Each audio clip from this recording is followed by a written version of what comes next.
We're tracking some scattered showers and storms pulling back into central Missouri as we head throughout the afternoon and early overnight hours. Now taking a look at the ABC 17 storm track, future track, heading closer to 3 p.m.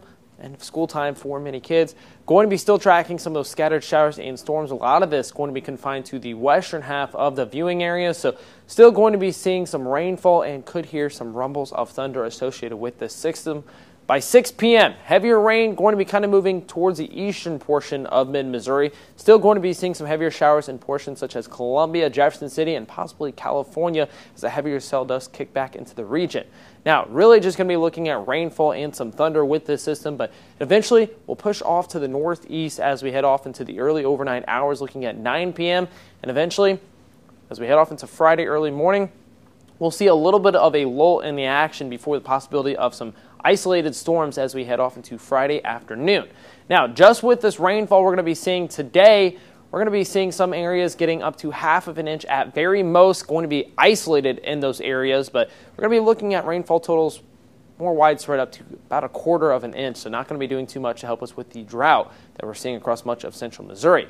Now, taking a look at the severe threats, we head off into Friday, we're going to be tracking the possibility of some isolated strong to severe storms. Now, there's going to be a lot of ifs with this system, but if it does start to build into the region, we're going to be tracking the possibility of some large hail still on the lower side for those risks and some stronger winds. Now, we have a cap in place in the environment, which is pretty much just going to be a warmer slot in the environment that doesn't allow storms to actually grow. It gets to that point, kind of just stops the rising motions. So if that cap stays in place, won't really see anything for Friday afternoon. If it does start to wither away, could see a couple of those pop-up isolated showers and storms back into the region. Now, this will continue to phase out, but as we head off into Saturday and particularly Sunday, we're going to see more chances of some scattered showers and storms. Sunday is going to be spurred up by a cold front pulling back into the region, so it does start to move out as we head off into Monday morning, looking a little bit drier as we head off into next Tuesday and Wednesday. And you're going to be noticing with the temperatures going to be a little bit cooler across portions of central Missouri as temperatures back into the lower 70s across much of the region.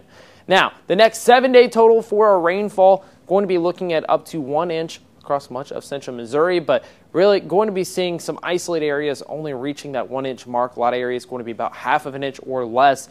Not going to be helping us with that drought monitor as we just got the update today.